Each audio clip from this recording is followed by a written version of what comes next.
鍾意我哋嘅頻道，歡迎按讚、分享、訂閱同留言，撳埋個鐘仔，接收最新視頻啦！去片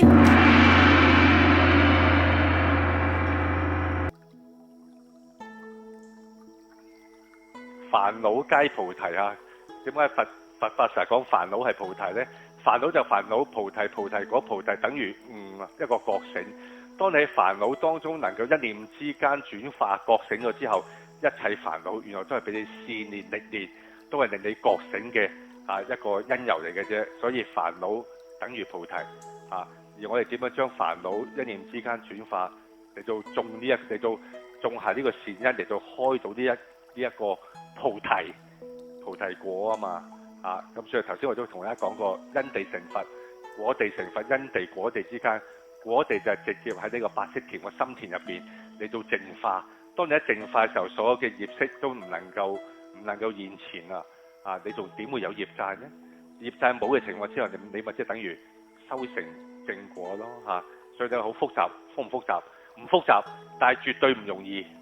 唔複雜但係唔容易，因為係人啊嘛，人有人性，因為人性本身都係俾色塵障蔽咗啊嘛，因為唔係㗎，唔使進入一個末法時代啦。上幾堂講，但唔緊要㗎，末法時代係個名嚟嘅。我重申，我哋唔好俾末法時代呢個名嚇親，大家個心係要收翻正個心。你都係無時無刻，你自己都係身處喺你自己嘅正法時代，所以 never mind咪別位唔緊要嘅冇問題嘅咪別位即係。唔緊要泰文咁，所以冇乜所謂都係可以去做好自己。咁正如頭先我好簡單粗略講過啦，喺佛法嚟講呢，其實將魔呢樣嘢呢，因為人嘅執着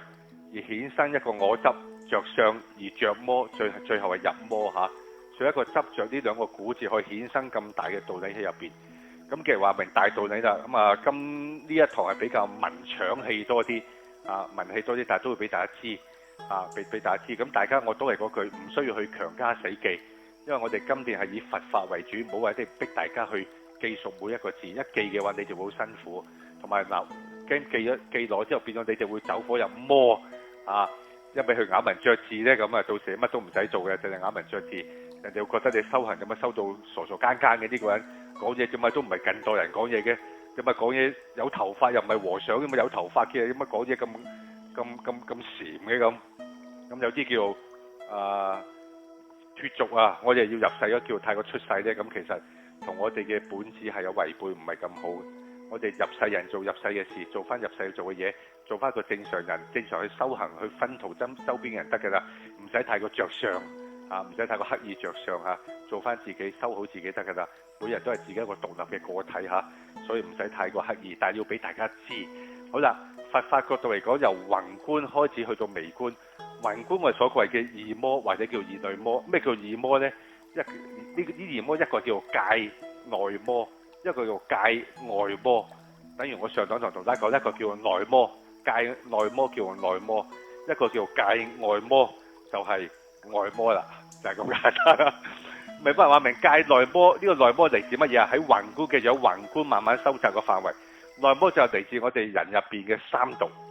咩叫三毒貪嗔痴，而三毒我哋好多時會衍生埋貪嗔痴慢疑傲慢驕慢同埋質疑懷疑咁呢個係一個衍生嘅一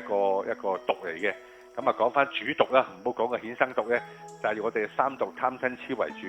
人因為受咗貪嗔痴呢種三毒嘅不斷嘅蠶食，而導致咗心靈而係心靈心識受咗好多嘅障蔽，咁而同埋中晒毒不斷膨脹，而最終係一發不可收拾而入咗魔。呢個魔就係個內魔，受我哋內魔貪嗔痴三毒嘅影響。話明界外魔叫外魔，外魔係受乜嘢十二因緣法有講，我哋嘅外境外緣我哋人生活喺世上，難免會受好多唔同嘅外在嘅環境或者外在嘅人物事嘅因由影響住大家，而產生好多不必要嘅痛苦或者煩惱。呢個叫做外部環境，再加個天魔。大家仲記得我上個禮拜講天魔係邊位我哋欲界六天，他化自在天，其中嘅天主就係我哋嘅魔王波旬，波旬就係天魔啦。咁因為外魔分兩種，一種就係由我哋自己身處外部嘅環境人物事、外境外緣嘅影響干擾，而令到我哋入魔。入魔意思煩惱啊、痛苦啊嚇，或者係變壞啊嚇，整個人變壞。呢個係我哋外部環境，主要就係話色受想行識，我哋嘅六根六識受到影響，而一時不慎呢就行錯路。呢個係一個外緣外境。另外再加個天魔。咁即係當你一個人行緊衰嘅時候嘅話，做緊啲衰嘢嘅時候嘅話，個心態係壞嘅時候啊，咁就好容易俾魔王波旬呢一族人有機可乘。佢哋就派好多魔氣、魔子、魔孫、魔兵嚟到干擾，進一步蠶食。如果你心係行得正、企得正嘅，魔王波旬佢哋冇任何嘅嘢啲魔氣、啲負能量唔會影響到我哋，因為你個人本身開始行錯路，而俾天魔呢一族啲魔氣有機可乘嚇，所以呢個就叫做界外魔啦，呢個就叫二魔。咁而另一種經書亦都講呢，二魔除咗呢個分別之外，亦都分到兩種魔，一個叫做分段魔，一個叫做變異魔。咁其實分段魔同變異魔嘅叫法呢，就係話分段魔其實就等於頭先我講嘅內魔，分段魔都係由我哋內在嘅貪嗔痴三毒而起而有一個分唔同嘅階段嘅惡毒同埋膨脹，而逐步走有一個自毀入魔嘅自毀嘅過程。呢個一個叫做分段魔嚇，咁其實都係內魔啦嚇。咁有佛經叫分段魔啊，另外一種就係叫變異魔。變異魔就為受到我哋嘅所知障影響啦。咁大家仲記唔記得啊？上咗講過一堂㗎，業障我哋有分罪障，罪障有分4種，一種係業障，一種係煩惱障，第三種係所知障，第4種係習氣障。咁啊，罪障嚟講呢，就係業障、煩惱障、所知障同埋我哋嘅習氣障。何謂業障？呢4種都係罪障嚇。咁呢個業障咩為之業障？業障點樣嚟㗎？10惡業，我哋嘅殺盜淫妄語言口舌貪嗔痴。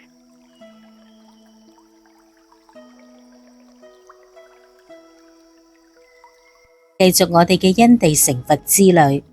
我哋可以將呢個概念應用到更多人際關係同埋情感嘅處理。比如，當你與家人同埋朋友發生誤會嘅時候，選擇理解同埋包容嘅態度，而唔係固執己見，呢啲就係因地上培養出你嘅慈悲心同埋包容力。